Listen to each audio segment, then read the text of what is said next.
칠흑 같은 어둠 속에서 번개가 번쩍이는 찰나 차갑게 번뜩이는 비수 끝에서 검붉은 피가 뚝뚝 떨어져 내리고 있었다.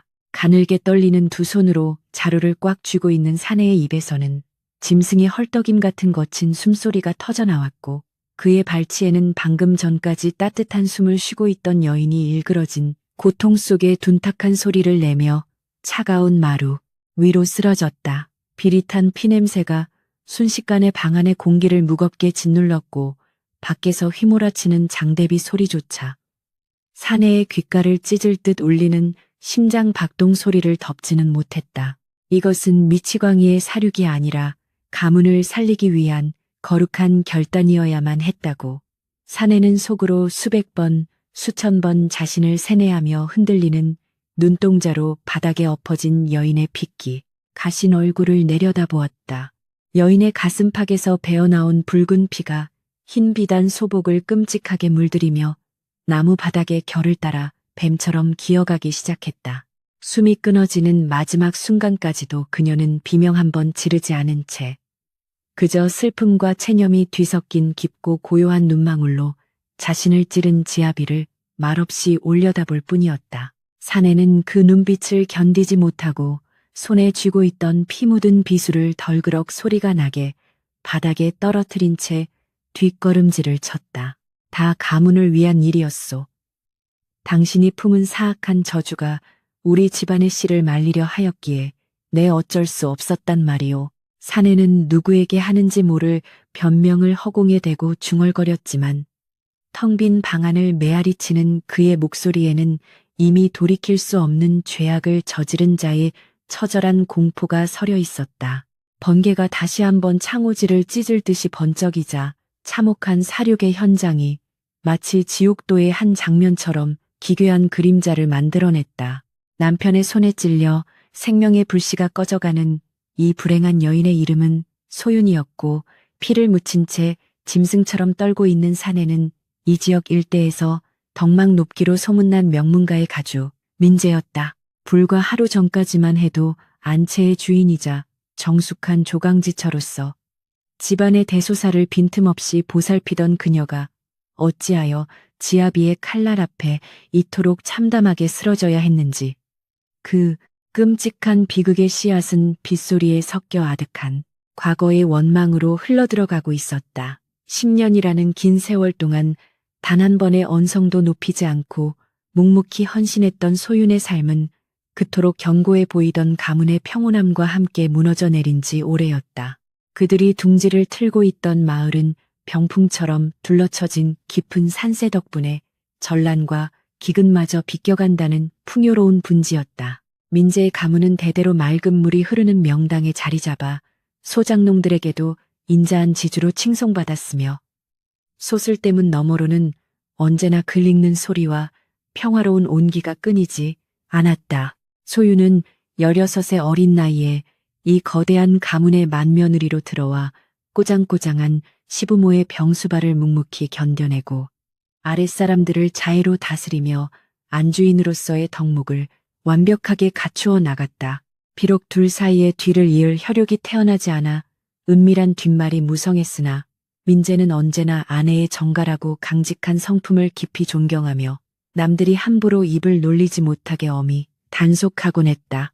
그러나 그 견고하던 10년의 평화에 보이지 않는 실금이 가기 시작한 것은 민재가 관급의 큰 거래를 성사시키기 위해 한양을 다녀오던 길에 화영이라는 이름의 젊은 여인을 첩실로 들이면서부터였다. 비에 젖은 복사꽃처럼 처연하고도 농염한 자태를 지닌 화영은 머리부터 발끝까지 사람의 혼을 쏙 빼놓는 묘한 마력을 뿜어내는 여인이었다. 처음 그녀가 가마에서 내려 본가에 발을 들였을 때 소유는 흔들림 없는 미소로 새로운 식구를 맞이하였으나 그녀의 맑은 눈은 화영의 화려한 비단 치맛자락 밑에 숨겨진 차갑고도 탐욕스러운 도끼를 직감하고 있었다. 화영은 사근사근한 목소리로 형님이라 부르며 고개를 숙였지만 그녀의 눈꼬리에는 이미 안채의 주도권을 빼앗고야 말겠다는 섬뜩한 야심이 번뜩이고 있었다. 화영이 들어온 직후부터 평온했던 집안에는 기이한 불행의 그림자가 뱀처럼 스멀스멀 기어들기 시작했다. 첫 번째 징조는 뒤뜰에 10년 넘게 탐스럽게 열리던 감나무가 하루아침에 시커멓게 말라 죽어버린 것이었고, 이내 가문이 애지중지 아끼던 종마들이 밤사이 거품을 물고 쓰러져 죽는 일이 연달아 벌어졌다. 하인들 사이에서는 불길한 흉조라며 웅성거리는 소리가 끊이지 않았고, 집안의 공기는 날이 갈수록 탁하고 무겁게 가라앉아 사람들의 숨통을 조여왔다. 화영은 밤마다 두려움에 떠는 척 민재의 품으로 파고들어 눈물을 글썽이며 날이 이 집안에 무서운 원귀가 씌어 밤마다 제 꿈자리를 어지럽히니 두려워 숨을 쉴 수가 없사옵니다라고 속삭이며 교묘하게 그의 불안감을 증폭시켰다. 민재는 처음에는 그저 우연히 겹친 불운일 뿐이라며 화영을 다독이고 동요하는 하인들을 어미 꾸짖어 입단속을 시켰지만 연이은 악재에 그의 이성도 조금씩 흔들리기 시작했다. 그러던 어느 날 집안의 큰어른인 시아버지가 원인 모를 열병에 걸려 피를 토하며 쓰러지자 가문 전체가 발칵 뒤집히는 참사가 벌어졌다. 이름난 의원들이 줄줄이 불려왔으나 모두들 처음 보는 괴질이라며 고개를 저을 뿐이었고, 시아버지의 병세는 하루가 다르게 악화되어 피골이 상접한 채 사경을 헤매게 되었다. 바로 그 절망적인 순간을 기다렸다는 듯 화영은 자신이 한양에서 용하기로 소문난 무당을 알고 있다며 이 기이한 화를 면하려면 신의 뜻을 묻는 수밖에 없다고 눈물로 호소하며 민재의 판단력을 완전히 잠했다. 어스름한 저녁 화영의 은밀한 부름을 받고 뒷문으로 몰래 들어온 무당은 흉측하게 얼근 얼굴에 뱀의 눈을 한 높아였다. 그녀는 안채를 향해 부채를 휘두르고 방울을 거칠게 흔들며 요란한 구판을 벌이더니 이내 눈을 희번덕거리며 찢어지는 듯한 쇳소리로 부인께서 머무시는 안방 밑에 썩은 피를 머금은 악귀가 텔리를 틀고 있소이다라고 소리쳤다. 날이 안주인께서 후사를 잊지 못하는 한을 품고 첩실과 가문의 어르신을 저주하기 위해 흉악한 주술을 부리고 있음이 틀림없소이다라며 무당이 토해내는 저주의 말들은 가뜩이나 지쳐있던 민재의 가슴에 날카로운 의심의 비수를 꽂아 넣었다. 소유는 그 모든 소란 속에서도 흔들림 없이 자리를 지켰으나 지아비의 흔들리는 눈빛을 마주한 순간 깊은 절망의 한숨을 내쉬었다. 민재는 무당의 말을 반신반의하면서도 지푸라기라도 잡는 심정으로 하인들을 시켜 소윤이 머무는 안방의 아랫목을 파보게 하였다. 굳게 닫힌 문 너머로 흙을 파내는 소리가 불길하게 울려 퍼지는 동안 소윤은 단정하게 무릎을 꿇고 앉아 눈을 감은 채 자신에게 다가오는 거대한 음모의 그림자를 조용히 감내하고 있었다. 이윽고 마루 밑 흙바닥에서 검붉은 피로 기괴한 부적이 그려진 천과 시아버지의 사주팔자가 적힌 흉측한 지핀형이 발견되자 현장을 지켜보던 하인들은 경악을 금치 못하며 뒤로 물러섰다.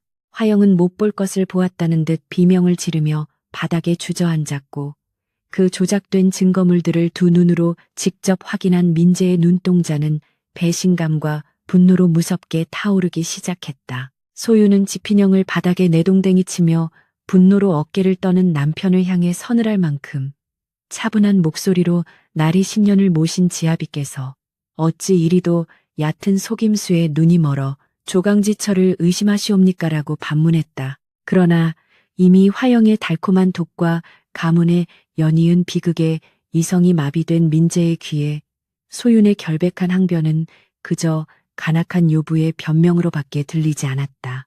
닥치시오. 내 두 눈으로 당신의 끔찍한 저주를 확인하였거늘 어찌 하늘이 두렵지도 않단 말이오라며 소리치는 남편의 모습에서 소유는 그가 이미 자신이 알던 지혜로운 가주가 아니라 화영의 꼭두각시로 전락해버렸음을 뼈저리게 깨달았다. 그녀의 맑은 눈에서 한 줄기 눈물이 흘러내렸지만 그것은 두려움이 아닌 가엾은 지아비를 향한 연민의 눈물이었다. 그날 밤부터 소유는 안채 깊숙한 골방에 갇혀 한 모금의 물도 제대로 마시지 못한 채 철저하게 고립되는 신세가 되었다. 화영은 시아버지의 병간호를 도맡겠다는 명분으로 집안의 모든 열쇠와 권력을 고스란히 넘겨받았고 교묘하게 하인들의 입을 막으며 자신이 진정한 안주인으로 군림할 수 있는 견고한 성벽을 쌓아 올렸다. 밤이 깊어질수록 화영은 민재의 처소로 찾아가 흐느끼며 날이 저 요사스러운 마녀가 살아있는 한 대감마님의 병화는 낫지 않을 것이며 가문의 명운도 이대로 끊어지고 말 것이옵니다라고 속삭였다. 그녀는 부드러운 손길로 남편의 굳은 어깨를 주무르며 가문을 구하기 위해서는 나리께서 직접 저주의 뿌리를 뽑아내셔야만 한다고, 오직 피로써만 피의 저주를 씻을 수 있다고 끊임없이 그를 세뇌했다. 며칠 후 알아누웠던 시아버지가 끝내 피를 토하며 숨을 거두는 비극이 발생하자 집안은 걷잡을 수 없는 통곡과 절망의 토우로 빠져들었다. 장례를 치르는 내내 화영은 식음을 전폐하고 쓰러질 듯 오열하며 사람들의 동정을 샀지만 그녀의 소복 소매 밑에 감춰진 얼굴에는 승리의 미소가 섬뜩하게 피어나고 있었다.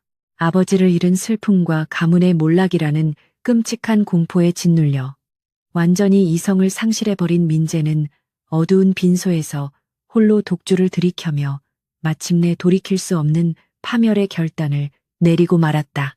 자신이 아버지를 죽게 방관했다는 지독한 죄책감이 화영의 간교한 속삭임과 뒤섞여 그의 머릿속에는 오직 아내를 제 손으로 처단해야만 이 모든 지옥을 끝낼 수 있다는 맹목적인 광기만이 남게 되었다. 폭우가 미친 듯이 쏟아져 내리던 밤, 천지가 분노한 듯 번개가 쉴 새 없이 내리치며 불안한 영혼들을 위협하는 끔찍한 날이었다.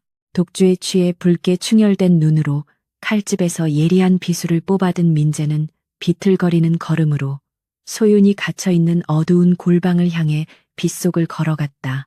그의 귓가에는 아버지를 살려내라는 환청과 함께 어서 그 마녀의 심장에 칼을 꽂아 가문을 구원하시라는 화영의 날카로운 목소리가 뱀의 쉬쉬거림처럼 끊임없이 맴돌고 있었다. 차가운 빗물이 얼굴을 때렸지만 그는 아무런 감각도 느끼지 못한 채 오로지 이 저주받은 핏덩이를 도려내어 집안의 영광을 되찾겠다는 헛된 의무감에 사로잡혀 무거운 나무 문을 거칠게 열어 젖혔다. 삐걱거리는 괴음과 함께 문이 열리자 번개빛에 비친 방 안에는 소복을 입은 소윤이 마치 이 순간을 오래전부터 기다려왔다는 듯이 고요하게 앉아 있었다. 며칠을 굶주려 뺨은 움푹 패고 입술은 창백하게 말라붙어 있었지만 꼿꼿하게 펴진 허리와 지아비를 응시하는 맑고 깊은 눈빛만은 10년 전 처음 시집오던 그날처럼 티 없이 순결하고 기품이 넘쳤다. 민재는 그 시리도록 맑은 눈동자를 마주하는 순간 심장 한구석이 찌릿하게 저려오는 것을 느꼈으나 손에 쥐어진 비수의 차가운 감촉이 그를 다시금 끔찍한 환상 속으로 끌고 들어갔다. 그가 비틀거리며 칼을 치켜들자 소유는 피하지도 살려달라 애원하지도 않은 채 그저 날이 부디 그 눈을 가린 미몽에서 깨어나시옵소서라는 짧고도 애끓는 당부만을 남길 뿐이었다. 그녀의 목소리는 칼날 앞에서도 떨림이 없었으나 그 안에 담긴 깊은 슬픔은 민재의 영혼을 베어내는 듯한 고통을 안겨주었다. 그러나 광기에 사로잡힌 그는 내 아버지를 죽인 요부야 내 피로 이 가문의 저주를 씻어내리라며 괴수처럼 포효했고 그대로 비수를 내려치며 그녀의 연약한 가슴에 깊은 상처를 내고 말았다. 다시 이야기의 시작점, 살과 뼈를 가르는 끔찍한 촉감이 손끝을 타고 전해지는 순간 민재는 비로소 자신이 무슨 짓을 저질렀는지 깨닫고 온몸을 사시나무처럼 떨기 시작했다. 바닥에 쓰러져 거친 숨을 몰아쉬며 피를 쏟아내는 소윤의 모습. 위로 지난 10년간 그녀가 바쳤던 숭고한 희생과 따뜻했던 미소가 주마등처럼 스쳐 지나가며 그의 심장을 날카롭게 찢어 발겼다. 피 묻은 손을 덜덜 떨며 뒤로 주저앉은 민재는 눈앞에 펼쳐진 지옥 같은 광경에 숨을 쉴 수조차 없어 가슴을 쥐어뜯었다. 내가 무슨 짓을 대체 무슨 짓을 저질렀단 말이냐며 짐승처럼 울부짖는 그의 절규가 천둥 소리에 묻혀 허공으로 흩어졌지만 이미 엎질러진 피는 다시 주워 담을 수 없었다. 그때 어두운 복도 끝에서 사박사박 비단 치마가 끌리는 소리가 들리더니 그림자 속에서 화영이 소름 끼치도록 고운 미소를 머금은 채 천천히 모습을 드러냈다. 붉은 피비린내가 진동하는 방안을 쓱 훑어본 그녀는 바닥에 떨어진 비수와 쓰러진 소윤을 확인하고는 만족스러운 듯 눈꼬리를 휘며 민재의 곁으로 다가와 꿇어앉았다. 화영은 짐짓 놀란 척 짧은 비명을 지르더니 이내 피에 젖어 벌벌 떠는 민재의 어깨를 감싸 안으며 가증스러운 눈물을 짜내기 시작했다. 오나리, 드디어 가문을 좀먹던 끔찍한 악귀를 처단하셨사옵니다. 나리의 위대한 용기가 아니었더라면 이 집안은 뼈대조차 남지 않고 흔적도 없이 멸문지화를 당했을 것이옵니다. 그녀의 목소리는 여전히 달콤한 꿀처럼 부드러웠지만 그 이면에는 방해물을 치워버린 자의 잔혹한 환희가 숨겨져 있었다. 그녀는 자신의 품에서 짐승처럼 오열하는 민재의 등을 쓰다듬으며 죽어가는 소윤을 향해 오직 자신만이 아는 서늘하고도 경멸 어린 조소를 몰래 던지고 있었다. 소윤의 의식은 점차 흐려지는 가운데서도 귓가를 맴도는 화영의 가식적인 위로와 지아비의 처절한 곡성을 똑똑히 들을 수 있었다. 가슴을 관통한 상처에서 끊임없이 뜨거운 피가 흘러나와 그녀의 몸을 차갑게 식히고 있었지만 육신의 고통보다 더 그녀를 찢어놓는 것은 자신을 끝내 믿어주지 않은 남편의 나약함과 어리석음이었다. 날이 부디 저 요망한 혀끝에 노란하는 가엾은 꼭두각시가 되지 마시옵소서. 소유는 핏물이 고인 입술을 달싹이며 마지막 유언처럼 속으로 삼켰지만 밖으로 나오는 것은 그저 밭은 기침과 붉은 선혈뿐이었다. 희미해지는 시야 너머로 흔들리는 호롱불빛이 춤을 추었고 그녀의 생명은 폭풍 우치는 밤의 가녀린 촛불처럼 위태롭게 흔들리고 있었다. 화영은 밖에서 서성거리던 신복 하인들을 은밀히 불러들여 소윤의 핏자국이 낭자한 방안을 재빠르게 수습하도록 지시했다. 나리께서 몹시 흥분하시어 실성을 하신 듯하니 서둘러 방으로 모시거라. 이 끔찍한 요부의 시신은 내일 날이 밝는 대로 산짐승들이 파먹기 깊은 산골짜기에 내다 버리도록 해라. 안주인의 죽음 앞에서도 눈썹 하나 까딱하지 않는 화영의 냉혹한 명령에 하인들은 기가 질려 몸을 떨면서도 그녀의 위세에 눌려 찍소리조차 내지 못하고 황급히 움직였다. 넋이 나간 채 바닥만 멍하니 바라보던 민재는 하인들의 부축에 이끌려 마치 혼이 빠져나간 허수아비처럼 질질 끌려나가며 끝내 아내의 마지막을 제대로 지켜보지도 못한 채 처소를 벗어났다. 문이 거칠게 닫히고 밖으로 향하는 민재의 발소리가 멀어지자 방 안에는 죽어가는 소윤과 그녀를 내려다보는 화영만이 남게 되었다.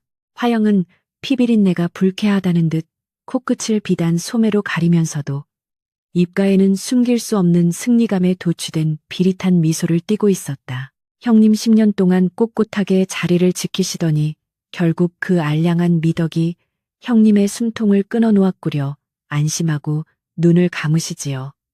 이 가문의 모든 재물과 권력은 이제 오롯이 이 화영의 것이 될 터이니 그녀는 쓰러진 소윤의 귀에 대고 조롱 섞인 독서를 속삭이며 뾰족한 가죽신 끝으로 소윤의 힘없는 손등을 무자비하게 짓밟았다.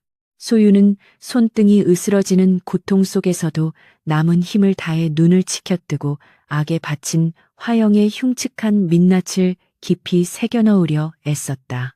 하늘이 살아있는 한 내년의 그 탐욕스러운 욕망은 결코 영원하지 못할 것이다. 이 억울한 피눈물이 언젠가 내년의 목을 조르는 날이 반드시 올 것이니 비록 입 밖으로 내뱉지는 못했지만 소윤의 그 형형한 눈빛 속에는 꺾이지 않는 원혼의 저주가 서려 있어 순간 화영조차 등골이 서늘해짐을 느끼며 뒤로 물러섰다. 흥 죽어가는 마당에 그따위 눈빛을 한들 무엇이 달라지겠느냐며 애써 불안감을 감춘 화영은 치맛자락을 털고 매몰차게 방을 빠져나갔고 소윤은 텅 빈 방바닥에 홀로 남겨졌다. 빗소리는 갈수록 거세져 마치 하늘이 소윤의 억울한 죽음을 슬퍼하며 통곡하는 듯 지붕을 거칠게 때려댔다. 차가운 빗물이 새어 들어오는 방바닥에 누워 소윤은 점점 식어가는 자신의 체온을 느끼며 마지막으로 자신을 진심으로 아껴주었던 친정 부모님의 인자한 얼굴을 떠올렸다. 소녀 이렇게 허망하게 가문을 지키지 못하고 억울한 누명을 쓴 채 눈을 감사옵니다만 제 영혼만은 흩어지지 않고 이 땅에 남아 반드시 저 간악한 무리들의 죄를 낱낱이 밝혀내겠사옵니다. 점차 감겨오는 무거운 눈꺼풀 사이로 그녀의 눈에서 뜨거운 눈물 한 방울이 흘러내려 핏물과 섞였고 이윽고 길게 내쉬는 마지막 숨결과 함께 그녀의 몸이 완전히 축 늘어지며 깊은 정막 속으로 빠져들었다. 날이 채밝기도 전 어스름한 새벽 비바람이 몰아치는 산길을 질퍽거리며 오르는 두 명의 사내들이 거적대기에 둘러싸인 무언가를 짊어지고 가쁜 숨을 몰아쉬고 있었다. 화영의 묵인 아래 은밀히 돈을 받고 고용된 이 왈패들은 본처의 시신을 흔적도 없이 처리하라는 명을 받고 인적조차 드문 깊고 깊은 흑산 계곡으로 향하는 중이었다. 재수없게 피비린내 나는 송장을 떠안게 되었다며 투덜거리던 그들은 천길 낭떠러지가 내려다 보이는 절벽 끝에 다다르자 지체 없이 거적대기를 절벽 아래로 힘껏 내던져 버렸다. 어둠 속으로 곤두박질 치는 소윤의 몸뚱이는 비명조차 남기지 못한 채 무성한 나뭇가지에 부딪히며 까마득한 심연의 나락으로 속절없이 삼켜지고 말았다. 시신이 절벽 아래로 떨어지는 둔탁한 소리마저 세찬 비바람에 묻혀버리자 왈패들은 더럽혀진 손을 대충 털어내고 황급히 산을 내려가 버렸고 날이 밝아오는 저택 안에는 철저한 거짓말만이 진실로 둔갑하여 퍼지기 시작했다. 안주인께서 밤사이 끔찍한 역병에 걸려 갑작스럽게 숨을 거두셨고 가문을 위해 시신마저 서둘러 불태웠다는 거짓 부고가 마을 전체에 퍼져나갔고 사람들은 저주받은 마녀의 최후라며 침을 뱉었다. 안방의 새로운 주인이 된 화영은 화려한 비단옷을 겹겹이 차려입고 입가에 묻은 핏자국을 지워낸 듯 가장 우아하고 슬픈 표정으로 조문객들을 맞이하고 있었다. 반면 민재는 완전히 넋을 잃은 채 폐인처럼 골방에 틀어박혀 밤낮없이 술에 의지해 환청과 환각에 시달리며 무너져가고 있었다. 세상의 모든 진실이 화영의 교활한 혀끝에 의해 완벽하게 덮이고 묻혀버린 듯 했지만 폭우가 휩쓸고 지나간 흑산 계곡의 가장 깊은 밑바닥에서는 아직 끝나지 않은 운명의 수레바퀴가 서서히 다시 돌아갈 준비를 하고 있었다. 절벽 한가운데 자라난 굵은 소나무 가지에 기적적으로 걸려 치명상을 피한 거적대기 사이로 창백한 손가락 하나가 미세하게 움찔거리며 삶의 끈을 놓지 않으려는 필사적인 의지를 보여주고 있었다. 비록 숨통이 끊어지기 직전에 참담한 몰골이었으나 가슴에 박힌 칼날을 버텨낸 소윤의 육신 깊은 곳에서는 복수와 진실을 향한 뜨거운 불꽃이 아직 꺼지지 않고 희미하게 타오르고 있었다. 모든 것이 끝났다고 믿었던 가장 어두운 절망의 끝자락에서 요동치는 피의 심판을 예고하는 처절하고도 거대한 비극의 서막이 이제 막 핏빛으로 물들며 그 진짜 모습을 드러내고 있었다. 까마득한 절벽 아래 뼈를 에이는 듯한 흑산 계곡의 차가운 빗물이 무성한 나뭇잎을 때리는 소리만이 기괴하게 울려 퍼지는 칠흑 같은 밤이었다.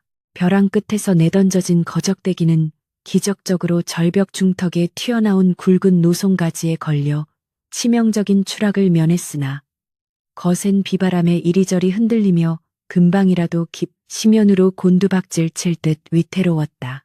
찢어진 틈새로 흘러내린 차가운 빗물이 소윤의 피 묻은 뺨을 때리자 희미해져 가던 그녀의 의식이 고통스러운 경련과 함께 서서히 어둠 위로 떠오르기 시작했다. 가슴을 깊게 찌른 비수의 상처는 얼음장처럼 차가운 빗물과 진흙에 엉겨붙어 기적적으로 출혈을 멈춘 상태였지만 숨을 들이마실 때마다 온몸의 뼈가 바스러지는 듯한 끔찍한 고통이 그녀의 전신을 무자비하게 짓누르고 있었다.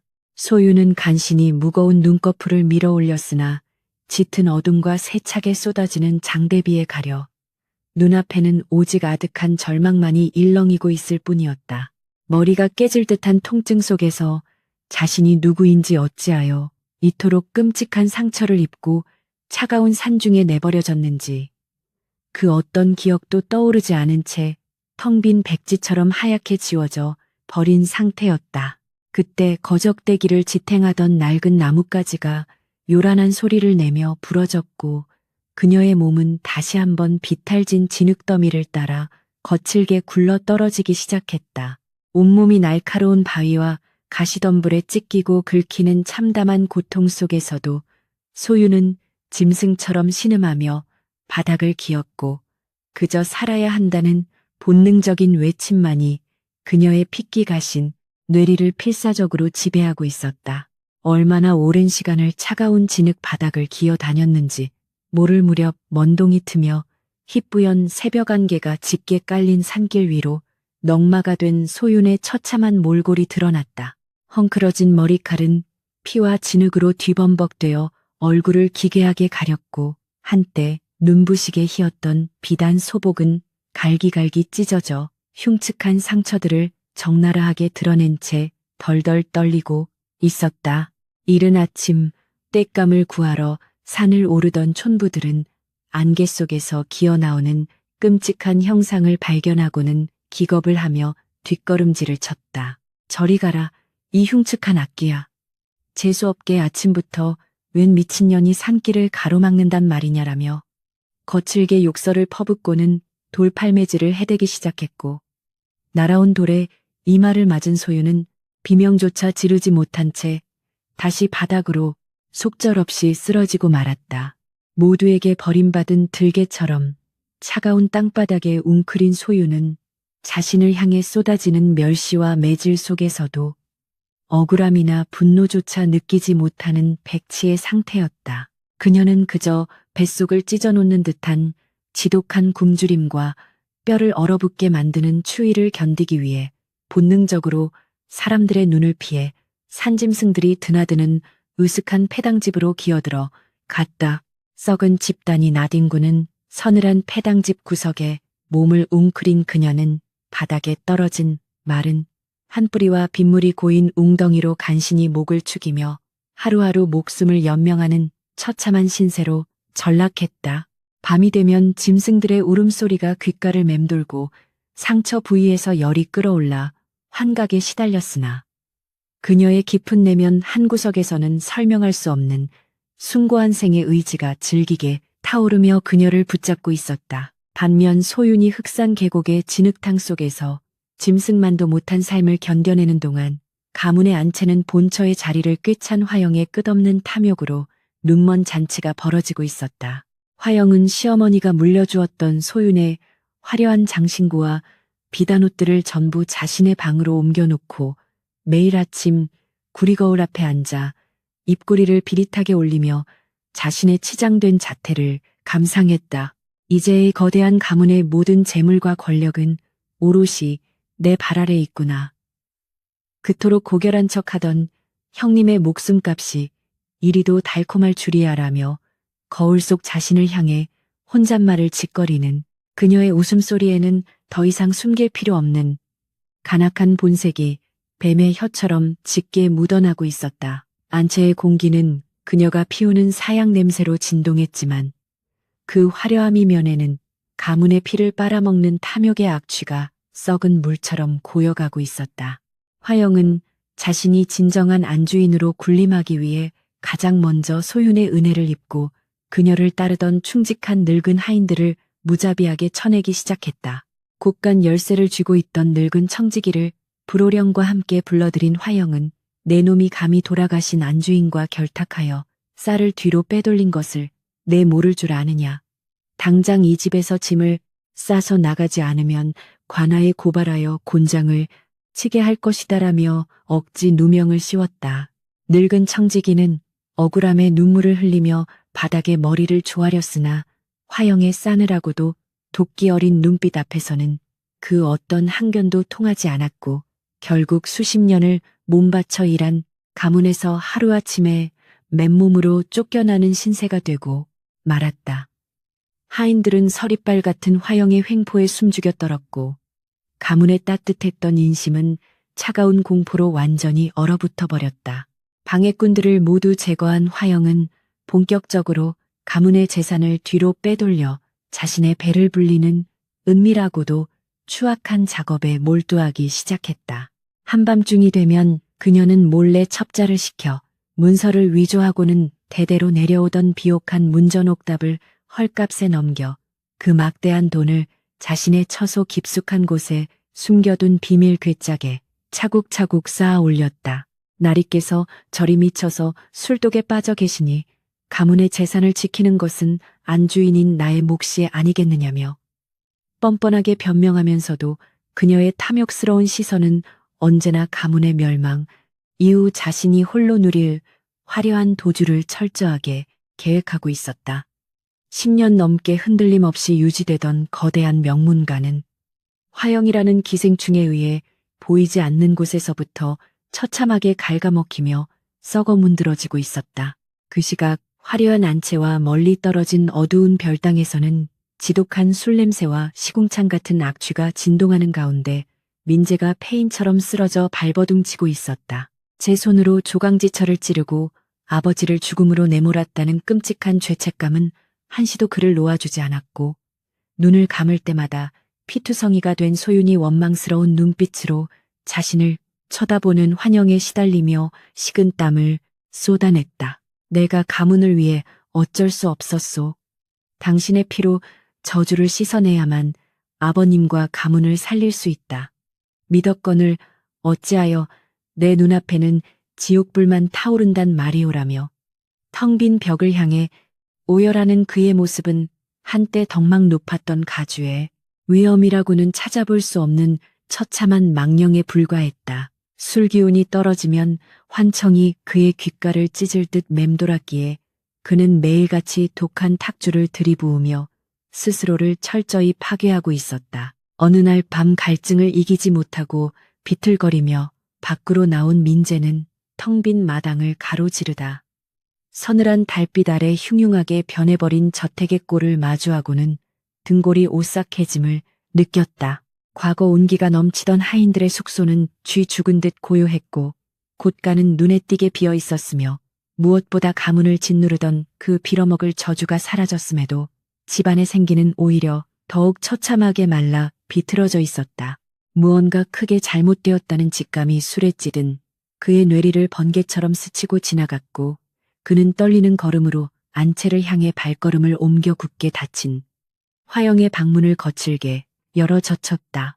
방 안에는 산해진 미가 차려진 주안상 앞에서 나른하게 누워 향을 음미하던 화영이 불청객의 등장에도 아랑곳하지 않고 오만한 미소를 지으며 그를 올려다보고 있었다. 어찌하여 가산이 이리 눈에 띄게 줄어들고 하인들이 두려움에 떨며 쫓겨나는 것이오. 저주가 풀렸거늘 어찌 가문은 더욱 흉흉해지는 것이란 말이오라며 민재가 쉰 목소리로 따져 물었으나 그의 음성에는 예전의 힘이 실려 있지 않았다. 화영은 나른하게 몸을 일으키며 붉게 칠해진 입술 사이로 서늘한 조소를 흘렸다.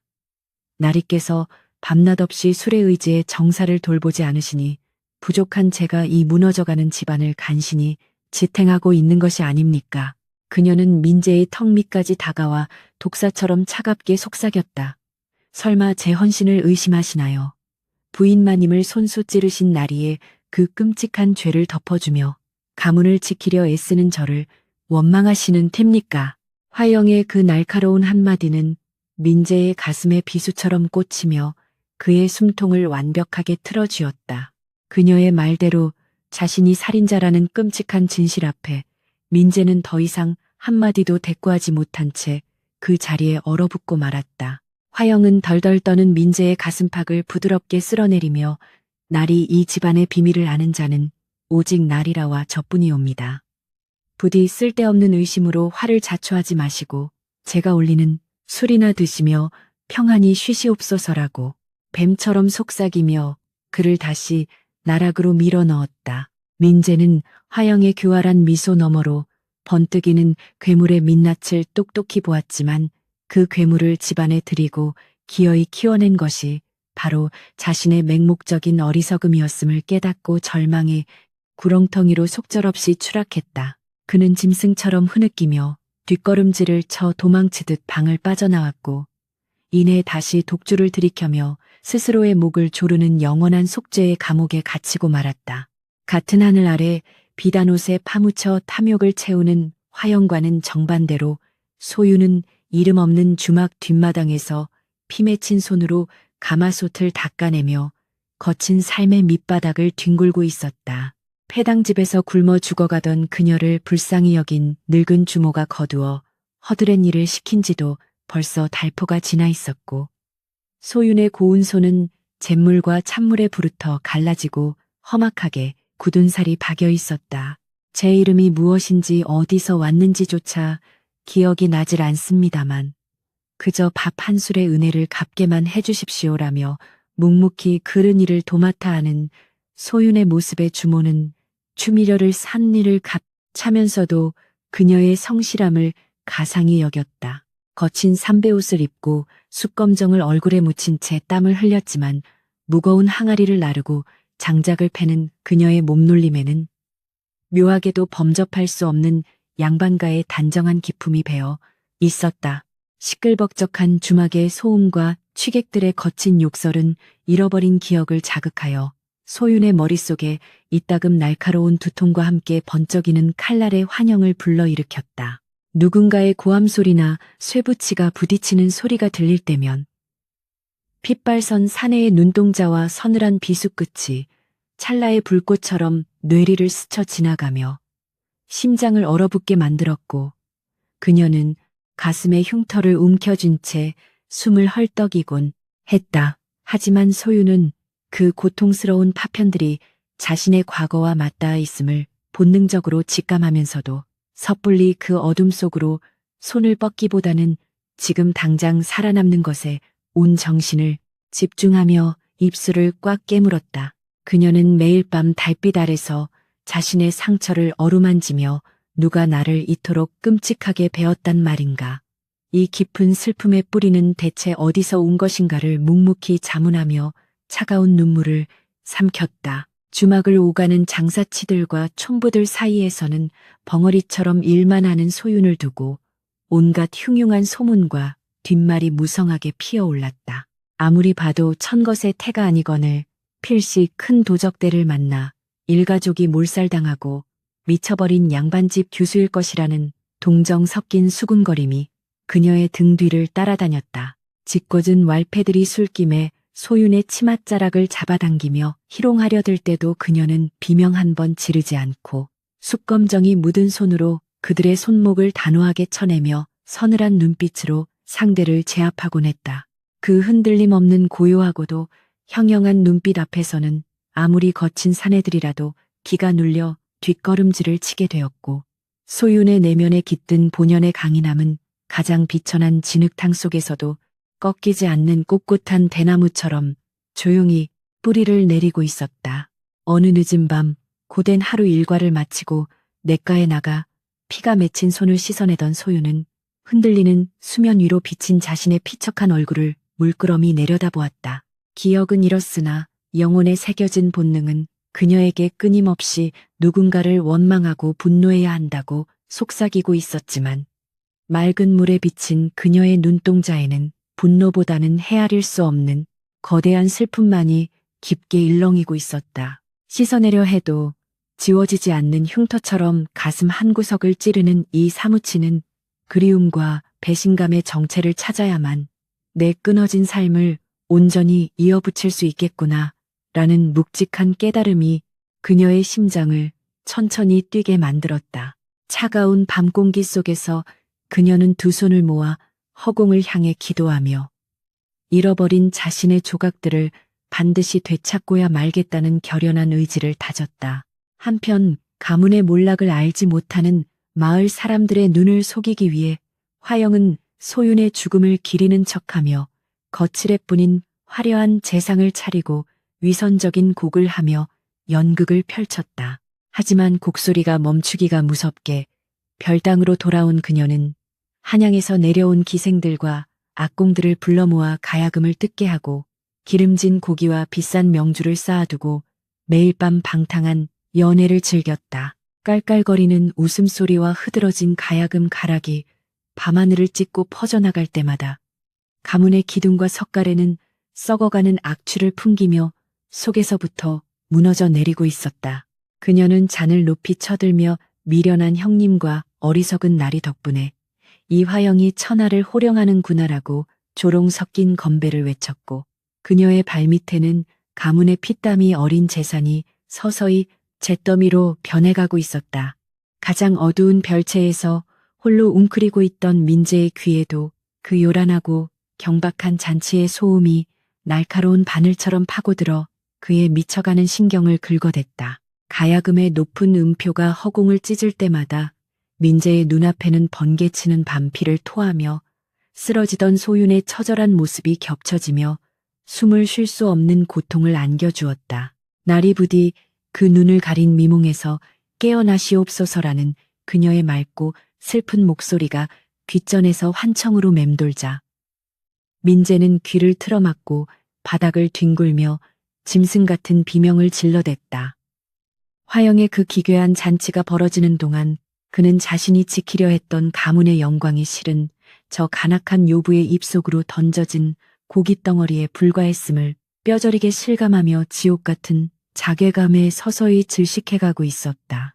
본처가 비참하게 쫓겨나 기억을 잃은 채 가장 낮은 곳에서 피땀을 흘리며 연명하고 지아비는 제 손으로 저지른 죄악에 갇혀 괴물의 꼭두각시로 전락해버린 참담한 현실 속에서 가문의 운명은 벼랑 끝으로 내몰리고 있었다. 화영의 끝없는 탐욕은 도무지 채워질 줄 몰랐고 그녀의 횡포에 참다 못한 몇몇 하인들이 야반도주를 감행하면서 굳게 닫혀있던 저택의 흉흉한 실체는 조금씩 담장을 넘어 외부로 새어나가기 시작했다. 거대한 저택과 초라한 주막, 물리적으로는 멀리 떨어져 있었으나 핏빛으로 얽힌 세 사람의 운명의 실타래는 보이지 않는 어둠 속에서 점점 더 팽팽하게 당겨지고 있었다. 그리고 그 팽팽한 긴장감의 끝에서 거짓으로 덮인 평화를 산산조각낼 거대한 폭풍의 그림자가 흑산 계곡의 먹구름처럼 서서히 마을 전체를 뒤덮기 시작했다. 어느 날 늦은 오후 주막 앞마당에서 장작을 패던 소윤의 머리 위로 갑자기 하늘이 어두워지며 굵은 빗방울이 후드득 떨어지기 시작했고 먼 산에서 번개가 번쩍이며 하늘을 갈랐다. 그 찰나에 번쩍이는 섬광과 함께 귓가를 때리는 요란한 천둥소리가 울려 퍼진 순간 소윤의 머릿속을 굳게 가로막고 있던 망각의 장막이 예리한 비수에 찢기듯 날카롭게 찢어지는 끔찍한 고통이 엄습했다. 번쩍이는 번개 불빛, 차가운 빗소리, 그리고 붉게 충혈된 눈으로 칼을 치켜든 남자의 뒤틀린 얼굴이 순식간에 그녀의 뇌리를 강타했고 소유는 쥐고 있던 도끼를 떨어뜨린 채 가슴을 움켜쥐고 바닥에 무릎을 꿇었다. 날이라는 짧은 외침이 그녀의 메마른 입술을 비집고 터져나오는 순간 기나긴 시련의 터널 속에서 마침내 거대한 진실의 조각이 그녀의 가슴에 불을 지피며 깨어나고 있었다. 번개가 다시 한번 먹구름을 찍고 번쩍이는 찰나 바닥에 쓰러진 소윤의 머릿속을 맴돌던 파편화된 기억들이 날카로운 파도처럼 밀려와 그녀의 숨통을 강하게 조여왔다. 피에 젖은 비수를 치켜들고 미친 듯이 울부짖던 지아비, 민재의 일그러진 얼굴과 그 등 뒤에서 서늘한 조소를 흘리며 서 있던 화영의 요사스러운 그림자가 마치 어제 일처럼 선명하게 되살아나 심장을 후벼 팠다. 아, 나리께서 기어이 저 요부의 새치여에 속아 넘어가 이 가여운 목숨을 끊으려 하셨단 말입니까? 라며 소유는 진흙탕에 얼굴을 묻은 채 짐승 같은 오열을 토해냈고 비바람은 그녀의 처절한 곡성을 삼키며 잔인하게 몰아쳤다. 잃어버렸던 모든 끔찍한 진실을 온몸으로 받아낸 그녀는 육신의 고통보다 더 깊은 배신감에 사시나무처럼 떨며 젖은 땅바닥을 피가 나도록 긁어댔다. 그렇게 비바람 속에서 실신한 소윤을 발견한 것은 산속 깊은 곳에서 약초를 캐며 은둔 생활을 하던 머리가 하얀 늙은 의원이었다. 그는 피투성이가 된 채 숨을 헐떡이는 소윤의 맥을 짚어보고는 쉬쉬 혀를 차며 아직 명줄이 끊어지지 않은 이 가여운 여인을 자신의 지게에 짊어지고 험한 산길을 올라 인적이 닿지 않는 초막으로 향했다. 의원은 밤을 새워 화롯불에 진귀한 약초를 다리고 소윤의 가슴에 남은 깊은 창상에 고약을 지시겨 바르며 그녀의 희미한 생명력을 붙잡기 위해 사력을 다했다. 뜨거운 탕약이 억지로 식도를 타고 넘어갈 때마다 소윤은 고통스러운 신음을 흘렸지만 약기운이 전신으로 퍼져나가며 굳게 닫혀있던 혈맥을 뚫고 몽롱했던 정신을 맑게 일깨우기 시작했다. 며칠 밤낮을 사경을 헤매던 소윤이 마침내 무거운 눈꺼풀을 힘겹게 들어 올렸을 때 그녀의 맑은 눈동자에는 이전에 그 백치 같던 흐릿함이 완벽하게 사라지고 차가운 이성의 빛이 서려 있었다. 깨어나셨소이까. 그 깊은 상처를 품고도 짐승처럼 살아남은 것을 보니 하늘이 아직 부인에게 갚아야 할 빚이 남은 모양이오라며 화로 앞에 늙은 의원이 장작을 뒤적이며 무심한 듯 따뜻한 위로를 건넸다. 소윤은 자리에서 간신히 몸을 일으켜 반듯하게 앉은 뒤 생면부지에 은인에게 깊이 고개를 숙이며 소인 억울하게 목숨을 잃을 뻔한 죄인이온데 어르신의 은혜로 다시 눈을 떴으니 이 빚을 어찌 다 갚아야 할지 모르겠사옵니다라고 차분하고도 결연한 목소리로 감사를 표했다. 노 의원은 탕약 사발을 건네며 부인의 상처를 살피다 보니 칼자루에 찔린 흔적 외에도 오장육부에 미세한 도끼가 오랜 시간 스며들어 있음을 알았소이다. 필시 누군가 부인의 찻잔에 서서히 피를 말리는 독초를 다려 넣었음이 틀림없소라고 충격적인 사실을 일러주었다. 그 말을 듣는 순간 소윤의 머릿속에는 화영이 들어온 이후 매일 아침 자신의 처소로 올라오던 붉은 빛이 감도는 달콤한 작설차의 오묘한 향기가 번개처럼 스쳐 지나갔다. 형님 안색이 수척하시어 특별히 다려온 차이오니 부디 남김없이 드시옵소서라며 뱀처럼 웃던 화영의 모습이 떠오르자 소윤은 주먹을 꽉 쥐고 부들부들 떨며 그 요부가 처음부터 가문을 삼키기 위해 시아버님과 나를 독살하려 치밀하게 계획했음을 뼈저리게 깨달았다. 소윤은 흔들리는 등잔부를 응시하며 흩어졌던 퍼즐 조각들을 하나하나 서늘한 이성으로 맞추어 나가기 시작했고 그 과정에서 드러난 진실은 생각보다 훨씬 더 교활하고 악랄한 것이었다. 안채마루 밑에서 발견되었던 흉측한 부적과 피 묻은 지피령 또한 필시 화영이 그 탐욕스러운 무당과 결탁하여 조작해낸 연극이었으며 시아버지가 원인 모를 열병으로 돌아가신 것 역시 그 독초의 지심이 명백해졌다. 나리께서는 어찌하여 그 알량한 미색에 눈이 멀어 10년을 함께한 조강지처의 결백을 의심하고 가문을 망치는 진짜 악귀를 품에 안으셨단 말입니까? 라며 소윤은 한탄했지만 이제 그녀의 가슴 속에는 슬픔과 원망을 넘어 진실을 밝혀내겠다는 차가운 복수의 칼날이 날카롭게 벼려지고 있었다.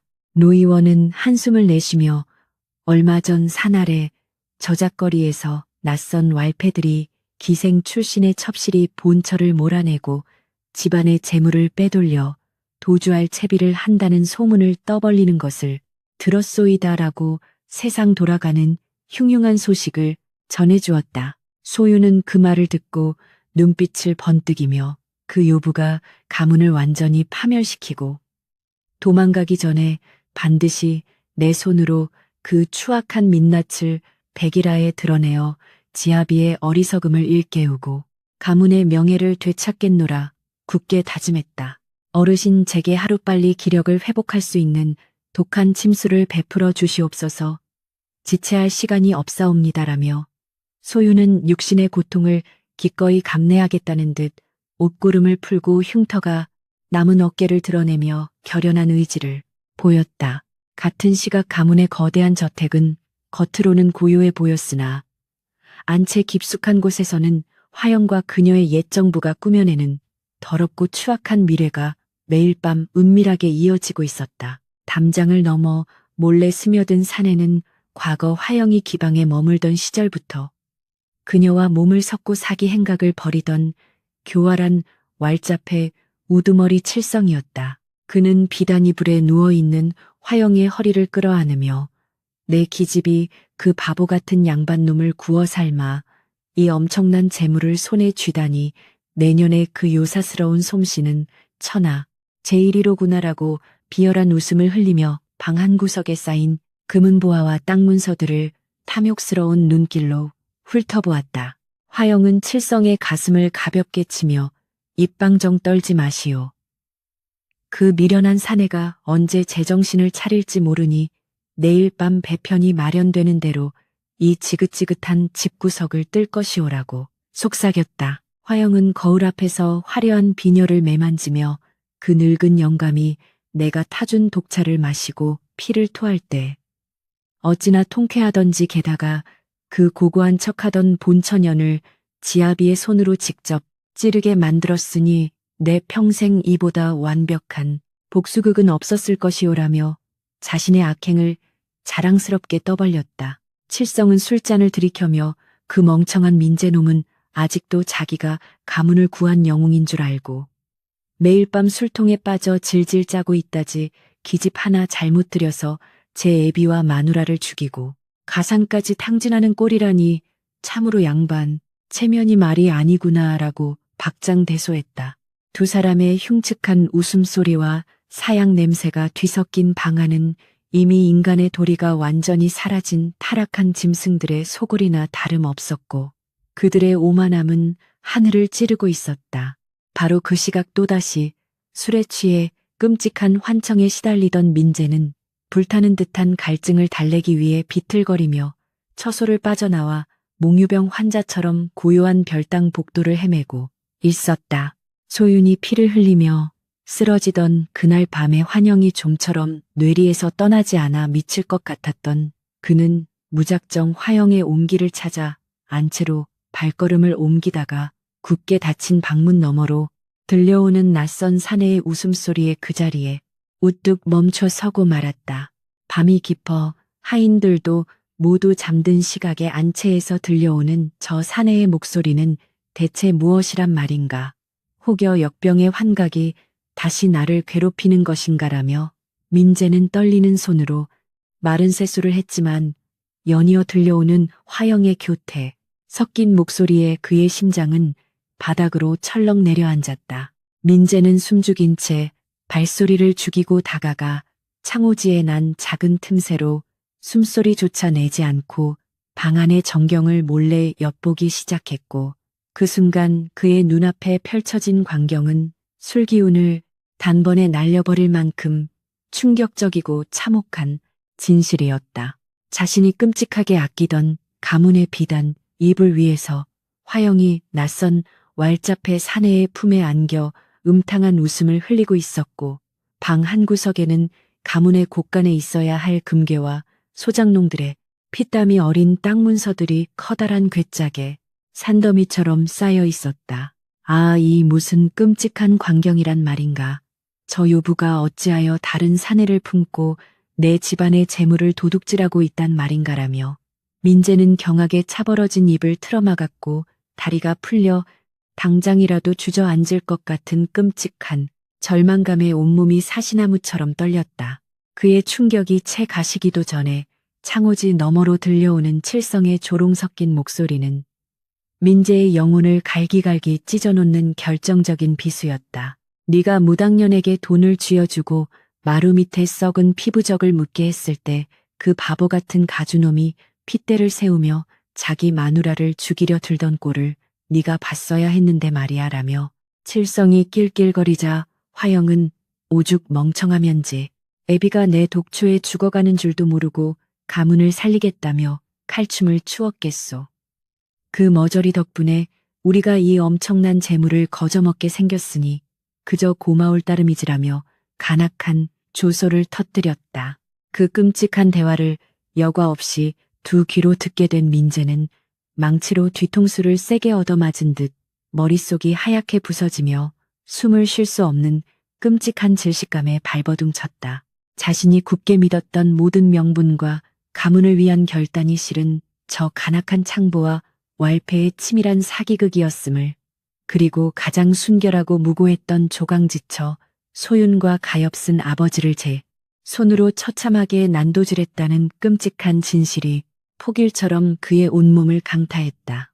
날이 부디 그 눈을 가린 미몽에서 깨어나시옵소서라며 죽어가던 소윤의 마지막 애원이 환청이 아니라 진정 자신을 구원하려 했던 참된 안주인의 마지막 경고였음을 깨달은 순간 민재는 심장이 찢겨나가는 듯한 고통의 입술을 깨물어 피를 흘렸다. 내가 대체 무슨 짓을 저질렀단 말인가. 하늘이시여, 어찌하여 나같이 어리석은 짐승에게 이토록 참혹한 형벌을 내리시나이까.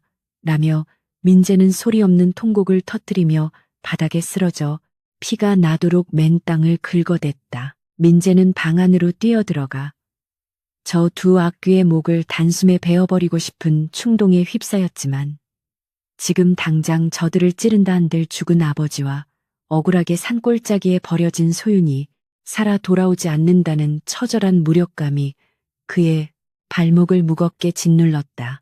게다가 오랜 기간 술독에 빠져 망가질 대로 망가진 자신의 육신으로는 저 건장한 왈자패 사내를 당해낼 재간이 없음을 본능적으로 직감한 그는 들키지 않기 위해 흐르는 눈물과 콧물을 소매로 닦아내며 어둠 속으로 짐승처럼 뒷걸음질을 쳤다. 그는 차가운 마루를 박박 기어가며 그저 자신이 저지른 돌이킬 수 없는 죄악의 무게에 짓눌려 숨통이 끊어지기만을 바라는 비참한 벌레처럼 어두운 별당 구석으로 스며들어가 한없이 오열하고 또 오열할 뿐이었다.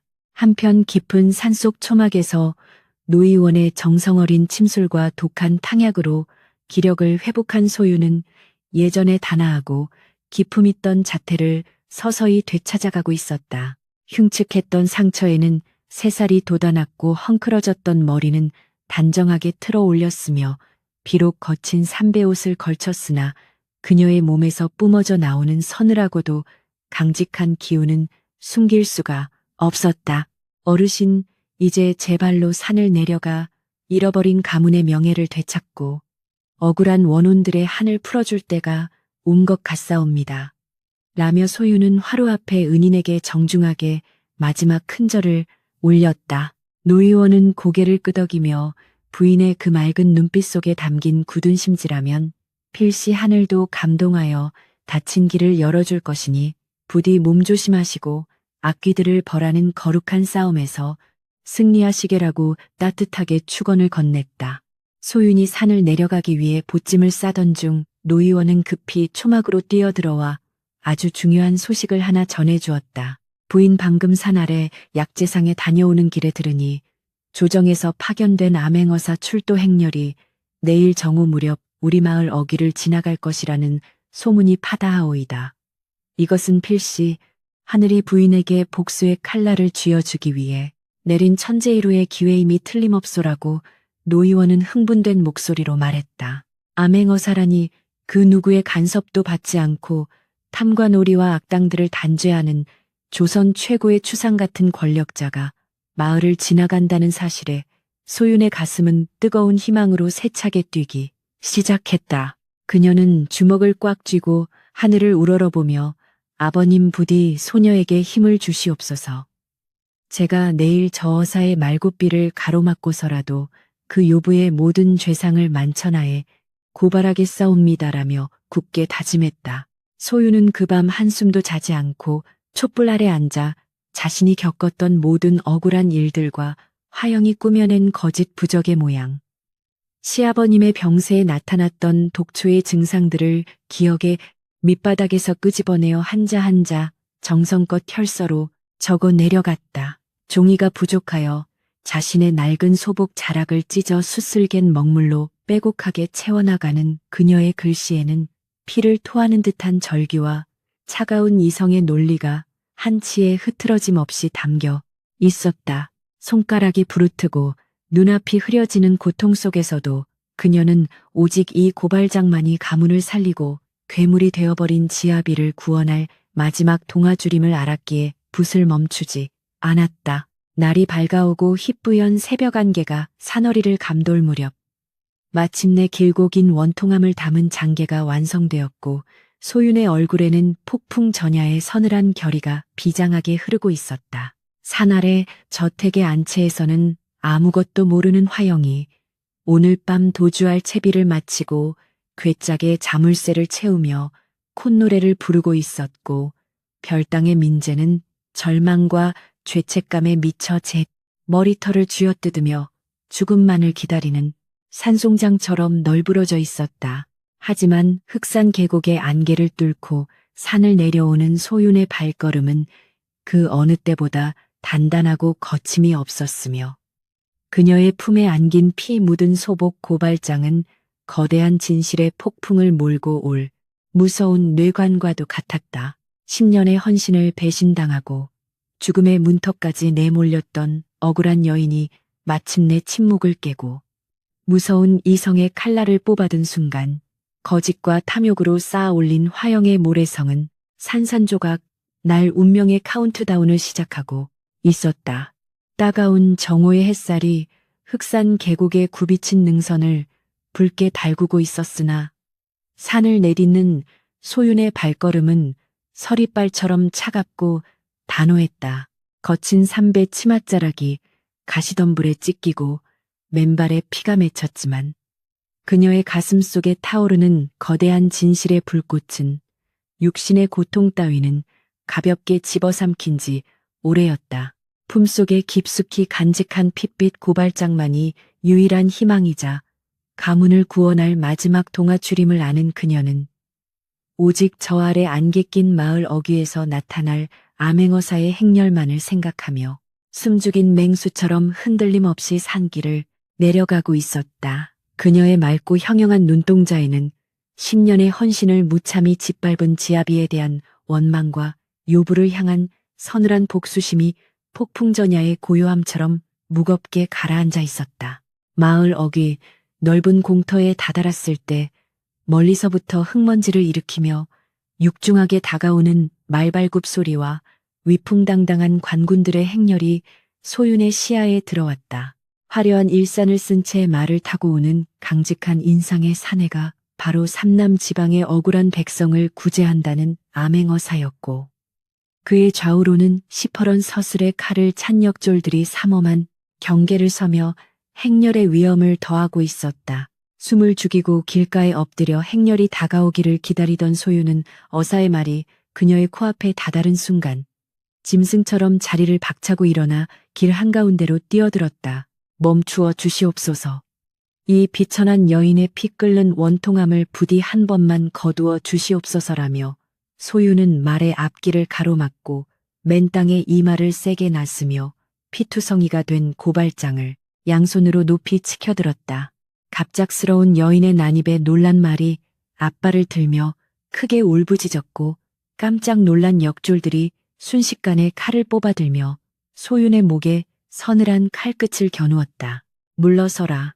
감히 어느 안전이라고 어사출도 행렬을 가로막느냐며 호위무사가 벼락같이 호통을 쳤으나 소윤은 목에 닿은 칼날에도 눈 하나 깜짝하지 않은 채 오직 어사만을 뚫어지게 응시했다. 어사는 손을 들어 호위무사들을 물린 뒤 핏기가 가신 얼굴에도 꺾이지 않는 양반과 안주인의 기품을 잃지 않은 소윤의 범상치 않은 자태를 굽어 살피며 묻기를 내 목숨이 아깝지 않은 것을 보니 필시 하늘에 사무치는 원한이 있는 모양이로구나.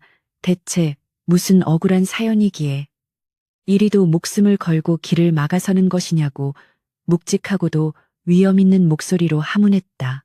소유는 이마에서 흐르는 붉은 피를 소매로 닦아낼 생각도 하지 않은 채 치켜든 고발장을 흔들며 나리 소녀는 저산 너머 명문가의 안주인이었으나 첩실로 들어온 요사스러운 기생과 무당의 흉계에 빠져 시아버님을 독살했다는 끔찍한 누명을 쓰고 지아비의 칼에 찔려 산채로 버려진 원혼이옵니다라고 피를 토하듯 절규했다.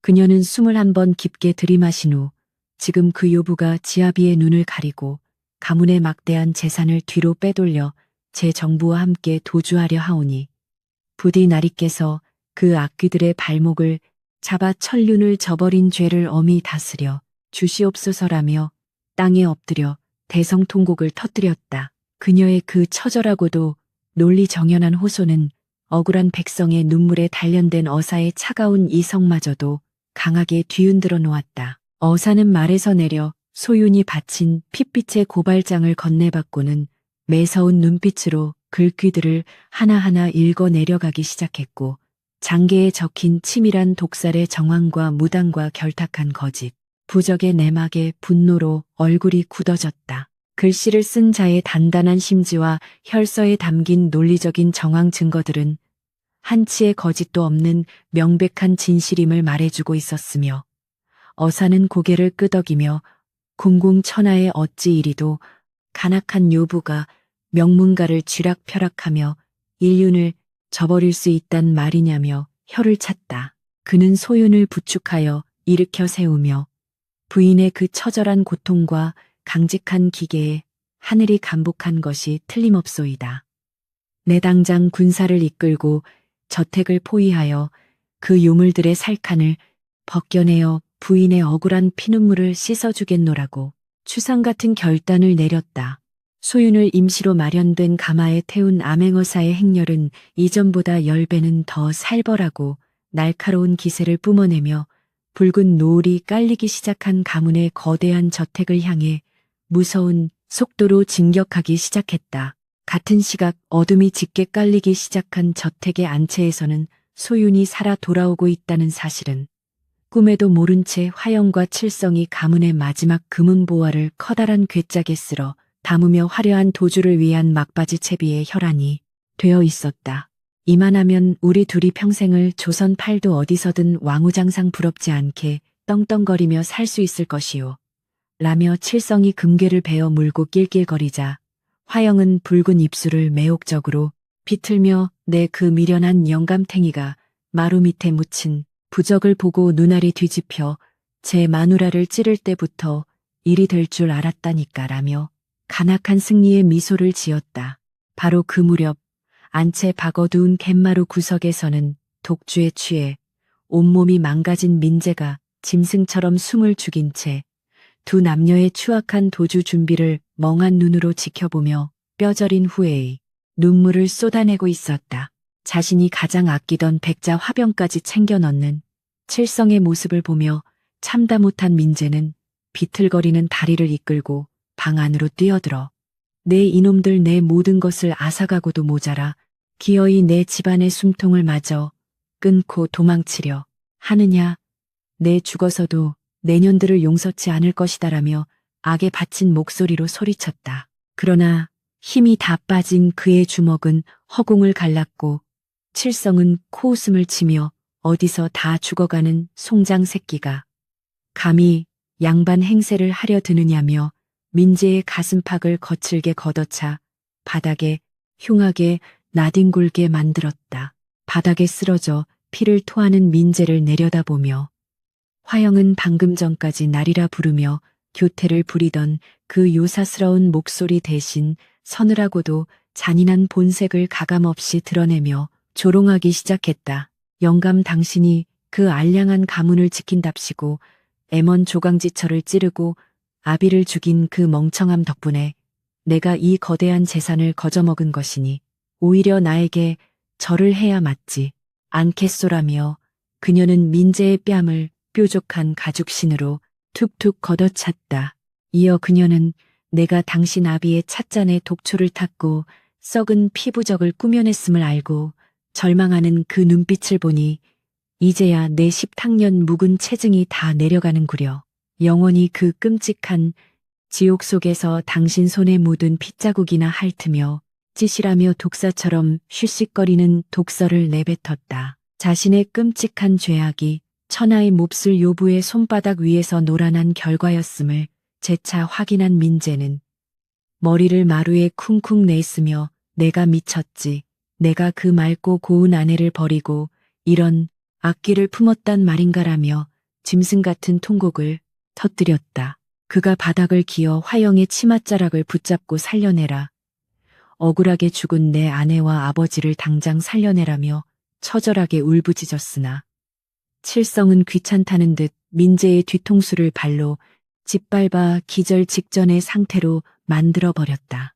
모든 짐을 마당으로 끌어낸 화영과 칠성은 기절한 민재를 벌레 보듯 내버려 둔 채 마당에 세워둔 수레에 재물 괴짝들을 싣고 야반도주를 위해 솟을 대문을 향해 득이양양한 발걸음을 내디디려 하고 있었다. 이대로 끔찍한 악인들이 승리하며 가문의 마지막 불씨마저 영원히 어둠 속으로 꺼져버리는 듯한 숨막히는 절망의 순간이었다.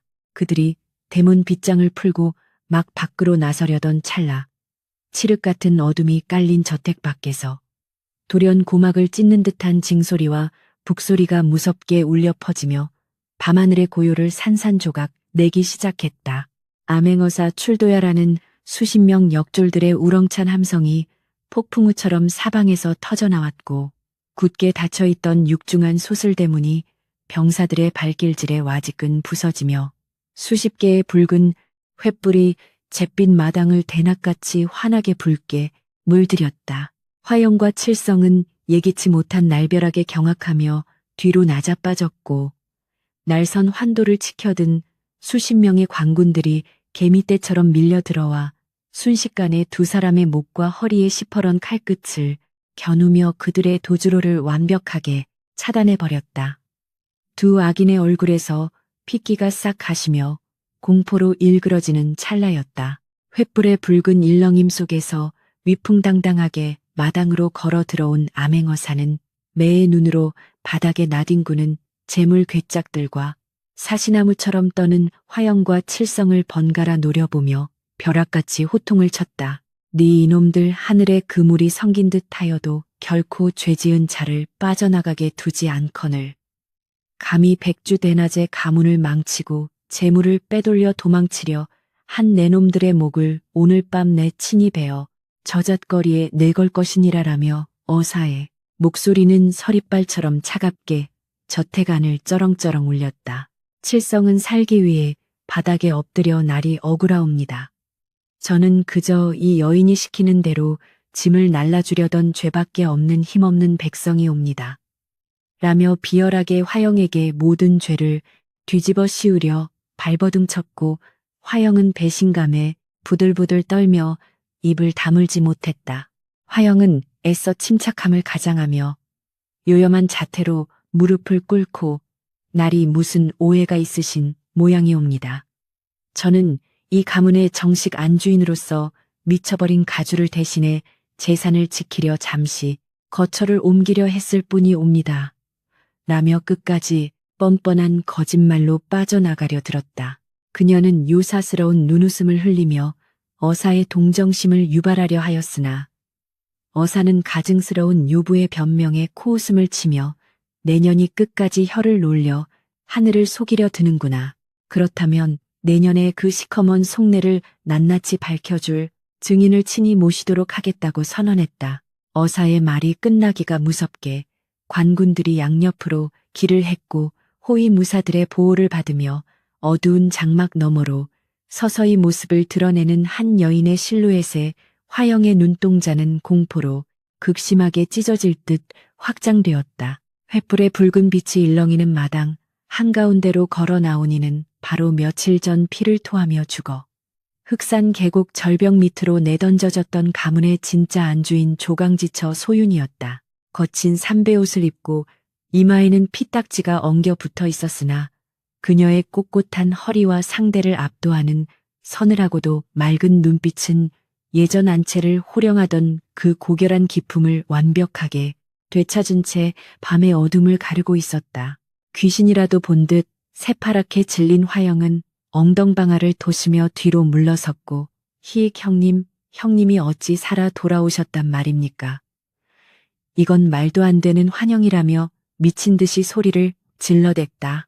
소유는 흔들림 없는 걸음으로 화영의 코앞까지 다가가 내년이 내 심장에 꽂았던 비수의 상처보다 억울하게 눈 감으신 아버님의 원한이 더 깊어. 내 차마 저승의 강을 건너지 못하고 이승으로 되돌아왔느니라며 서리빨 같은 목소리로 일갈했다. 마당의 소란스러운 소리에 간신히 정신을 차리고 기어 나온 민재는 횃불 아래 서 있는 소윤의 모습을 발견하고는 숨을 헉들이 마시며 그 자리에 돌부처처럼 얼어붙고 말았다.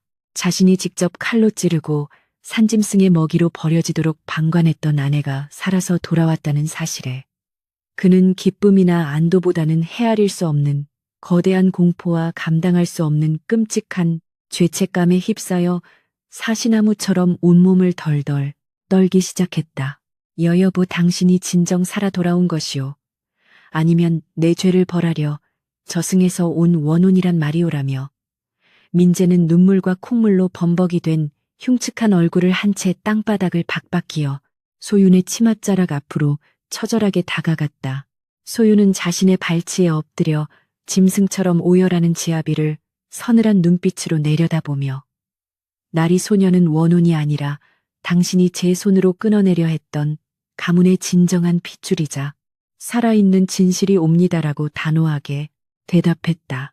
10년을 받든 지아비의 칼에 찔려 차가운 빗속을 헤매던 그 참혹했던 밤의 기억들이 주마등처럼 스쳐 지나갔으나 소유는 더 이상 약한 눈물을 보이지 않고 나리께서 눈이 멀어 가문을 망친 죄는 하늘이 아실 터 오늘 밤 저는 오직 저 간악한 요부의 목을 치고 아버님의 억울한 죽음을 위로하기 위해 이 자리에 섰사옵니다라고 못 박았. 소윤의 그 차갑고도 단호한 목소리는 민재의 심장을 수천 개의 바늘로 찌르는 듯한 끔찍한 고통을 안겨주었고 그는 자신이 얼마나 돌이킬 수 없는 미친 짓을 저질렀는지 깨닫고는 바닥에 머리를 탔으며 피눈물을 쏟아냈다. 암행어사는 품에서 소윤이 바친 혈서를 꺼내 펼쳐들고는 수백 명의 관군과 마당에 모여든 하인들이 모두 듣도록 화영과 칠성의 끔찍한 죄상을 하나하나 낱낱이 읊어내려가기 시작했다. 첫째, 천하의 몹쓸 독초를 사용하여 가문의 어른을 피를 토하며 죽게 한 반역죄. 둘째, 무당과 결탁하여 거짓 부적을 꾸며내어 가주를 속이고 조강지처를 살해하려 한 살인 교사죄. 셋째, 주인의 재산을 뒤로 빼돌려 가문을 파탄, 내고 도주하려 한 절도죄까지 너희들의 그 흉악한 죄는 능지처참을 당하여도 모자랄 것이니라. 어사의 쩌렁쩌렁한 판결이 내려질 때마다 화영과 칠성은 바닥에 납작 엎드려 제발 목숨만은 살려달라며 돼지 멱다는 소리로 애원했으나 그들의 비열한 목소리는 관군들의 무자비한 곤장 세례에 금세 끔찍한 비명으로 변해버렸다. 화영은 피투성이가 된 얼굴로 소윤의 바지가랑이를 붙잡으려 발버둥치며 형님, 제발 저 어사나리께 한 번만 용서해달라고 빌어주시옵소서. 제가 형님의 은혜를 모르고 눈이 뒤집혀 미친 짓을 저질렀사옵니다라며 가증스러운 눈물을 짜냈다. 그러나 소윤은 치맛자락을 매몰차게 떨쳐내며 내년에 그 얄팍한 새치여가 아버님을 죽이고 이 가문을 피로 물들였거. 늘 어찌 하늘의 그물에서 빠져나가려 발악을 하느냐. 어서 저 요망한 것들의 입을 막고 끌어내어 엄벌에 처하시옵소서라며 추상같이 명했다. 관군들은 거칠게 화영과 칠성의 머리채를 틀어쥐고 형틀에 묶기 위해 질질 끌고 나갔고 마당에는 두 악인의 끔찍한 비명과 바락만이 지옥의 교향곡처럼 스산하게 울려 퍼지며 끔찍했던 악몽의 끝을 고하고 있었다. 끌려가는 화영의 비명소리가 대문 밖으로 완전히 사라지고 나서야 저택에는 무거운 고요가 찾아왔고 어사는 횃불을 거두게 한 뒤 소윤에게 정중히 고개를 숙이며 부인의 지혜와 꺾이지 않는 용기가 아니었다면 이 거대한 악행은 영원히 흑산 계곡의 어둠 속에 묻혔을 것이오라고 경의를 표했다. 가문의 잃어버린 재물은 모두 원상복구될 것이며 이 시간부로 부인이 쓴 억울한 살인 누명과 저주는 완벽하게 씻겨졌음을 관아의 이름으로 천명하노라라는 어사의 공식적인 선원이 떨어지자 그제야 뒤에 숨어있던 하인들이 우르르 몰려나와 소윤의 발치에 엎드려 마님 저희가 죽을 죄를 지었사옵니다라며 대성통곡을 터뜨렸다. 소윤은 말없이 그들의 등을 다독이며 길고 길었던 폭풍우가 마침내 끝났음을 직감하고 깊은 안도의 한숨을 내쉬었다. 하지만 모든 진실이 밝혀지고 억울함이 씻겨 내려간 그 찬란한 승리의 순간에도 마당 한 구석에는 아직 구원받지 못한 채 어둠 속에서 피눈물을 쏟아내는 한 사내가 짐승처럼 웅크리고 있었다. 가문의 명예를 지킨다는 명목 아래 간악한 요부의 속삭임에 놀아나 자신의 손으로 아버지를 죽음으로 내몰고 가장 무고했던 아내의 가슴에 비수를 꽂아 넣었던 민재는 이제 세상 그 어떤 형벌보다도 잔혹한 죄책감의 감옥에 영원히 갇혀버리고 말았다. 그는 소윤의 눈을 마주치지도 못한 채 마른 흙바닥을 맨손으로 파헤치며 내가 죽어야 하오. 당신이 아니라 이 어리석고 멍청한 짐승 새끼가 그 칼에 찔려 갈기갈기 찢겨 죽어야 마땅하오라며 미친 듯이 머리를 쥐어뜯으며 오열했다. 소윤은 피투성이가 된 채 짐승처럼 뒹구는 민재의 모습을 무표정하게 내려다보았지만 그녀의 깊은 눈동자에는 더 이상 과거의 그 따뜻했던 연민이나 애틋한 사랑의 감정은 한 줌도 남아있지 않았다. 나리나리 깨서 저지른 죄는 저 요부의 속임수 때문이 아니라 당신 스스로의 얄팍한 믿음과 나약함이 빚어낸 참극이었음을 죽는 날까지 뼈저리게 새기셔야 할 것이옵니다라며 소윤은 차가운 얼음처럼 시린 목소리로 지아비의 마지막 남은 희망마저 철저하게 짓밟아버렸다. 그녀는 돌아선 채 다시는 민재를 뒤돌아보지 않았고 어둠이 걷히고 희뿌연 새벽빛이 밝아오는 저택의 뜰에는 오직 진실의 무게에 짓눌려 완전히 파괴되어 버린 한 사내의 처절한 곡성만이 메아리치며 길었던 지옥의 끝을 장식하고 있었다. 관군들이 저택의 곳곳을 샅샅이 수색하며 화영이 감춰두었던 독초의 찌꺼기와 부적을 쓰던 짐승의 피 등 모든 끔찍한 물증들을 끝까지 찾아내어 불태워버림으로써 이 가문을 짓누르던 악랄한 저주의 뿌리는 완전히 재가 되어 공중으로 흩어졌다. 아침 햇살이 처참하게 부서진 소슬대문 너머로 쏟아져 들어오자 거짓과 탐욕으로 얼룩졌던 지난밤의 광기는 마치 언제 그랬냐는 듯 덧없이 사그라들었고 마을 사람들은 웅성거리며 저택 앞으로 몰려들어 기적처럼 살아 돌아와 진실을 밝혀낸 소윤의 강직한 자태를 우러러보며 찬사를 아끼지 않았다. 10년간 묵묵히 희생을 강요당했던 한 여인이 죽음의 문턱에서 스스로를 구원하고 거대한 악을 단죄한 이 통쾌하고도 끔찍한 복수극은 마을의 영원한 전설로 새겨질 준비를 마쳤다. 그러나 쏟아지는 아침의 눈부신 햇살 속에서도 민재의 눈앞에는 끝없는 어둠만이 펼쳐져 있을 뿐 그는 이제 밥을 먹지도 물을 마시지도 못한 채 오직 자신의 손에 묻은 보이지 않는 핏자국을 지우려 미친 사람처럼 손을 비벼대는 패인으로 전락하고 말았다.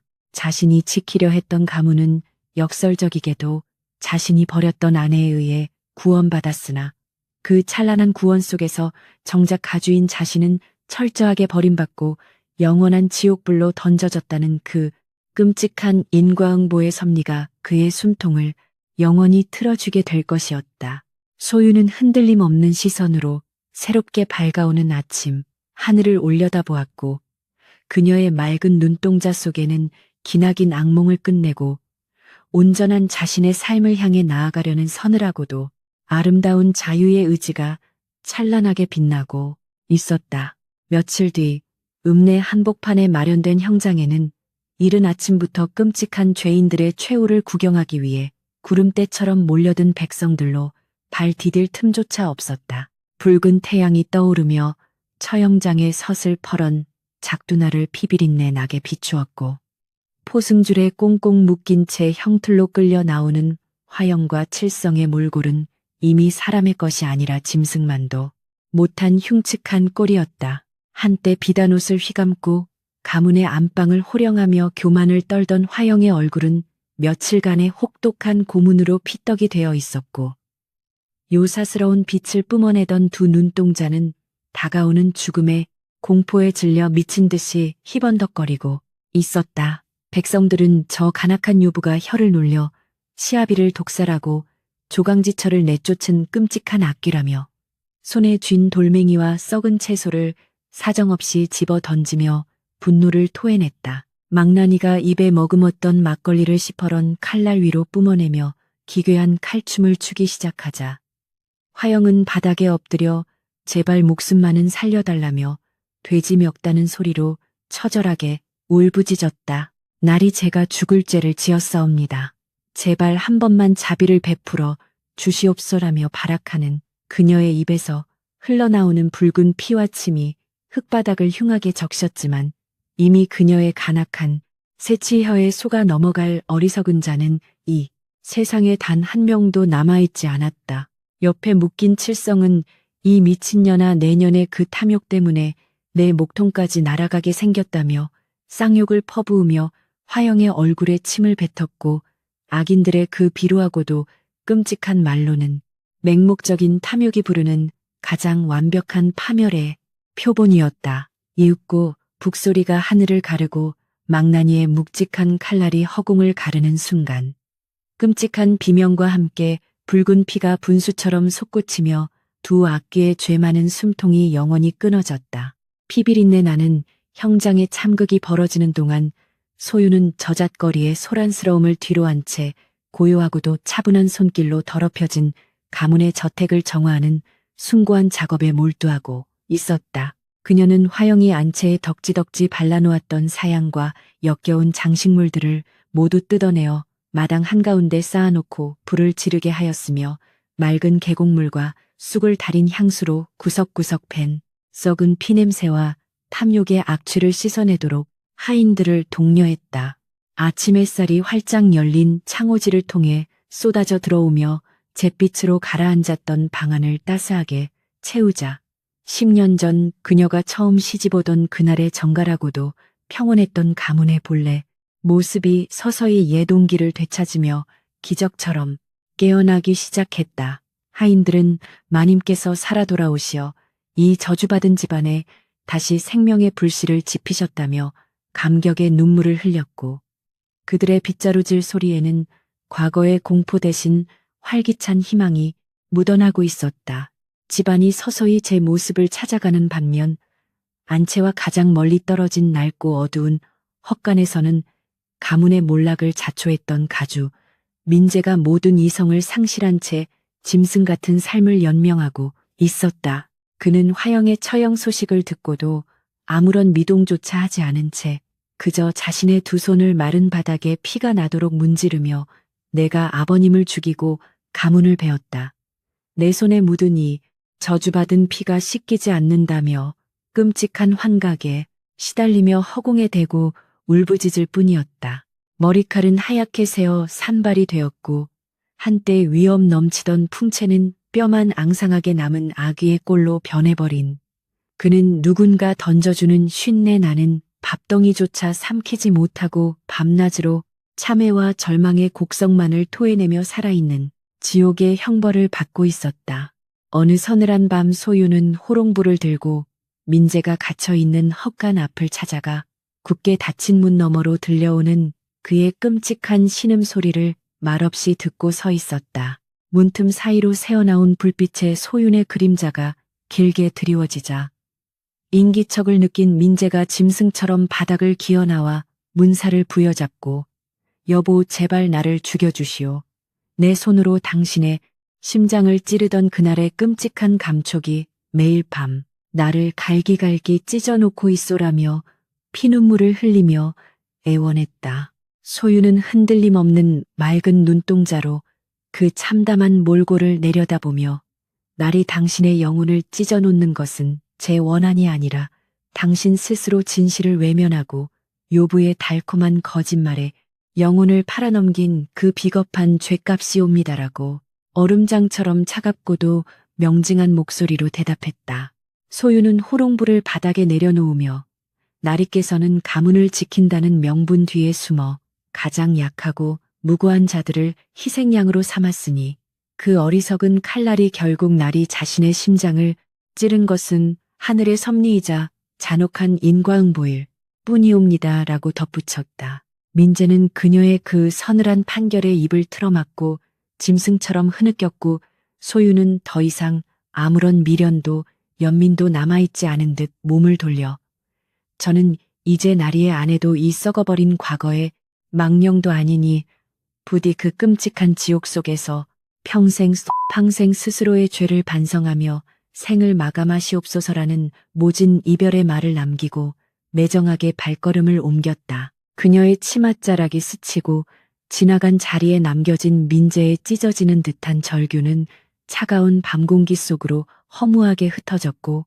그것이 10년을 얽매였던 부부의 길고도 잔혹했던 연애 영원한 끝이었다. 다음날 아침 일찍 눈을 뜬 하인들이 헛간 문을 열었을 때 그곳에는 이미 민재의 모습은 온데간데 없고 바닥에 혈서로 쓴 짧은 참외록만이 바람에 나뒹굴고 있었다.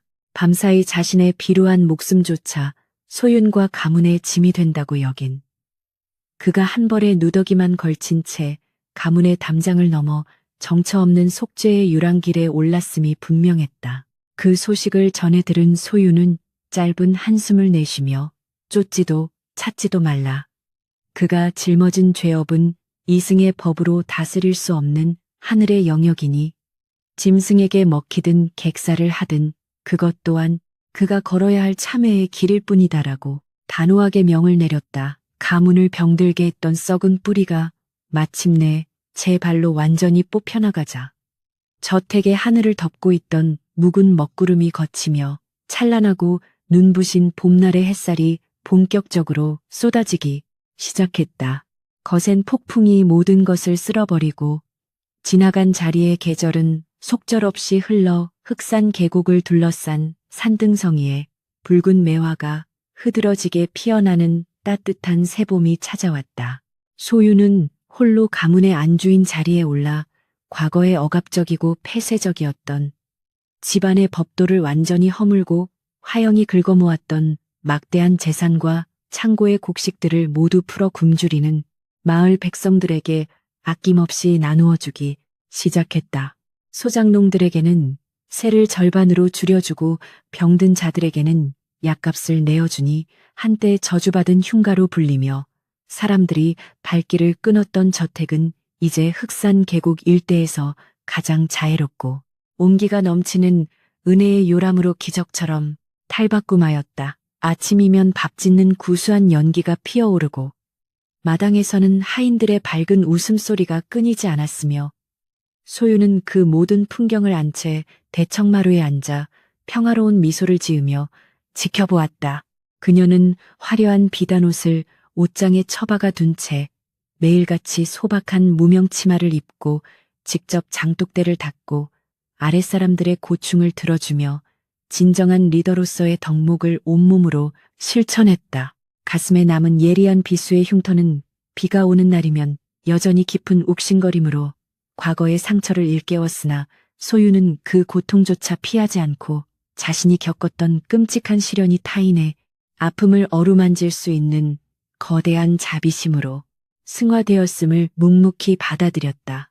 마을 사람들은 소윤을 살아있는 관음보살이라 부르며 칭송을 아끼지 않았고 길을 가다 마주치면 땅에 엎드려 큰 절을 올리며 마님의 그 굳센 기계와 넓은 아량이 우리 모두를 살리셨다며 깊은 존경을 표했다.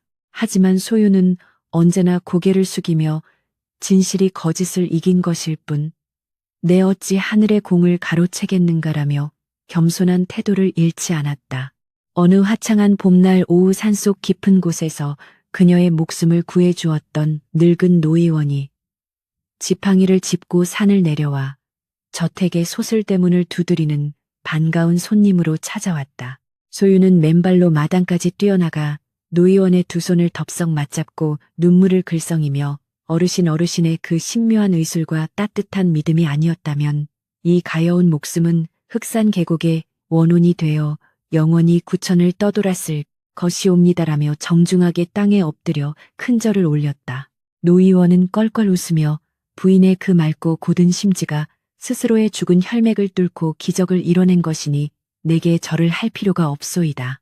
그 험난한 고통의 강을 건너 이토록 평온한 가문을 일구어낸 부인의 모습이 참으로 눈부시게 아름답소라며 따뜻하게 그녀를 일으켜 세워 대청마루로 이끌었다. 햇살이 비치는 마루에 앉아 소유는 가장 귀한 잎으로 정성껏 다려낸 맑은 작설차를 노 의원에게 올리며 지난날의 끔찍했던 참극을 한 발짝 물러선 평온한 마음으로 회상하기 시작했다. 노 의원은 차를 한 모금 음미하며 부인 그 화영이라는 요부가 쓴 독초보다 더 무섭고 치명적이었던 것은 결국 가주 민재가 품었던 의심과 맹목적인 어리석음이라는 이름의 독약이었소이다. 혀끝의 달콤함에 속아 진실을 베어버린 자의 최후가 그토록 비참한 것은 하늘의 섭리일 것이오라고 깊은 철학적 탄식을 내뱉었다. 소유는 고개를 끄덕이며 차분한 목소리로 어르신 진실은 거칠고 아플지언정 사람을 살리고 거짓은 꿀처럼 달콤하되 영혼을 썩게 만드는 법이지요. 저는 비수를 맞고 모든 것을 잃은 뒤에야 비로소 가려진 눈을 뜨고 세상을 똑바로 볼 수 있는 진짜 지혜를 얻게 되었사옵니다라고 대답했다. 그녀의 눈빛에는 더 이상 남편을 향한 원망이나 화영을 향한 끔찍한 분노의 불길은 남아있지 않았고 오직 인간이라는 존재의 나약함과 어리석음에 대한 깊은 통찰과 해탈의 경지가 잔잔한 호수처럼 고요하게 일렁이고 있었다. 노 의원은 그녀의 표정에서 피비린내 나는 복수극의 승리자가 아닌 혹독한 겨울을 이겨내고 가장 찬란하게 피어난 매화의 단단한 향기를 맡으며 마음속 깊이 안도의 미소를 지었다. 두 사람이 나누는 고요한 대화 너머로 봄바람이 살랑이며 처마 밑의 풍경을 맑게 울렸고 그 청아한 소리는 마치 억울하게 눈을 감았던 시아버지와 가문의 원혼들이 마침내 모든 한을 풀고 하늘로 편안하게 승천하며 남기는 작별 인사처럼 아름답고도 경건하게 저택의 뜰을 채웠다. 이후 소유는 저택에 남는 행랑채를 모두 개조하여 전쟁과 기근 그리고 전염병으로 부모를 잃고 거리를 떠도는 불쌍한 고아들을 거두어 먹이고 가르치는 글방으로 만들었다. 피비린내 나는 사륙과 음모가 벌어졌던 끔찍한 기억의 공간은 이제 아이들의 낭낭한 천자문 읽는 소리와 까르르 웃는 순수한 웃음소리로 가득 차올랐고 소유는 직접 회초리를 들고 아이들에게 예절을 가르치며 그들의 따뜻한 어머니가 되어주었다. 특히 부모에게 버림받고 길바닥에서 굶어 죽어가던 연이라는 작은 여자아이를 각별히 아끼며 매일 밤 무릎에 뉘어 머리를 빗겨주었는데 아이의 맑은 눈망울 속에서 과거 무력하게 쓰러졌던 자신의 모습을 비춰보며 반드시 이 아이들만큼은 억울한 거짓에 희생당하지 않는 단단한 거목으로 키워내겠노라 다짐하곤 했다. 계절이 몇 번이나 바뀌고 황금빛 벼가 고개를 숙이는 풍요로운 가을이 찾아올 무렵 먼 남쪽 지방의 저잣거리를 떠도는 행상인을 통해 아주 작고 씁쓸한 소문 하나가 바람을 타고 마을로 흘러들어왔다. 누더기를 걸치고 온몸에 흉측한 피부병이 번진 채 밤낮으로 피 묻은 손을 닦아내는 시met을 하며 미친 소리를 짓거리던 늙은 거지가 이름 모를 낯선 주막 뒷골목에서 굶어 죽은 채 발견되었다는 참담한 소식이었다. 마을 사람들은 필시 그 거지가 죗값을 치르러 떠났던 가주 민재임이 틀림없다며 궁궁 혀를 찾고 천하의 몹쓸 죄를 지은 자의 비참한 최후라며 침을 뱉었지만 그 소식을 전해들은 소윤의 얼굴에는 찰나의 희미한 슬픔과 함께 한없이 무겁고도 깊은 침묵만이 내려앉았다. 소윤은 하인들을 시켜 조용히 무명배 몇 필과 노잣돈을 그 행상인에게 쥐어주며 비록 살아서는 천륜을 저버린 죄인이었으나 죽어서 흙으로 돌아가는 길만큼은 너무 춥지 않게 양지 바른 곳에 작은 퇴짜리라도 하나 마련해달라는 마지막 자비를 베풀었다. 날이 미몽에 사로잡혀 자신을 파괴했던 그 지독한 어리석음의 형벌은 이승의 죽음과 함께 모두 씻어내시고 부디 다음 생에는 참과 거짓을 분별하는 맑은 눈을 가지고 태어나시옵소서라며 소유는 남몰래 뜰에 서서 북쪽 하늘을 향해 짧은 묵념을 올렸다.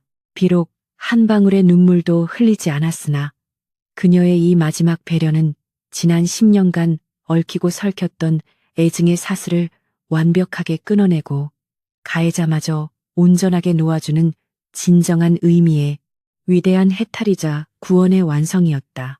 이야기는 거짓된 혀가 만들어낸 환상에 취해 진실을 찌른 어리석음이 얼마나 참혹한 파멸을 부르는지, 그리고 가장 깊은 절망의 밑바닥에서도 결코 꺾이지 않는 진실의 의지가 기어이 거짓의 장막을 찢고 눈부신 빛을 발한다는 영원불멸의 진리를 묵직하게 웅변하고 있었다. 가문을 멸망으로 몰고 갔던 탐욕스러운 기생과 무당, 그리고 그의 부하 내동했던 비겁한 가주는 모두 흙먼지가 되어 비참하게 사라졌으나 피를 토하며 죽음의 문턱을 건넜던 여인은 가장 찬란하고 굳건한 거목이 되어 수많은 생명을 품어 안고 있었다.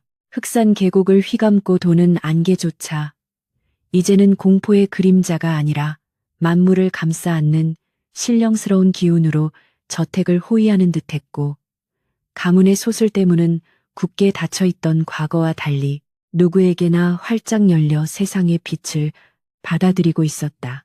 어느 맑고 눈부신 오후, 따사로운 햇살이 대청마루 깊숙이 스며드는 가운데 소유는 다기를 정갈하게 닦아내며 툇마루 너머 마당에서 즐겁게 술래잡기를 하는 아이들의 모습을 빙그레 웃으며 바라보고 있었다. 어디선가 불어온 부드러운 바람이 처마끝 풍경을 은은하게 흔들었고, 담장 너머로 활짝 핀 매화나무에서 떨어진 꽃잎 하나가 춤을 추듯 날아와 그녀가 마시던 맑은 찻잔 수면 위에 사뿐히 내려앉아 잔잔한 파문을 일으켰다. 가혹했던 시련의 상처는 가슴에 남았으나 영혼은 그 어느 때보다 자유롭고 평온해진 소유는 찻잔을 들어 올리며 천천히 눈을 감았고, 그녀의 입가에 번진 형언할 수 없이 아름답고 평온한 미소와 함께 길고 험난했더니 피비린내 나는 진실과 거짓의 대서사시는 마침내 가장 따뜻하고 찬란한 위대한 침묵 속으로 완벽하게 녹아들며 장엄한 막을 내렸다.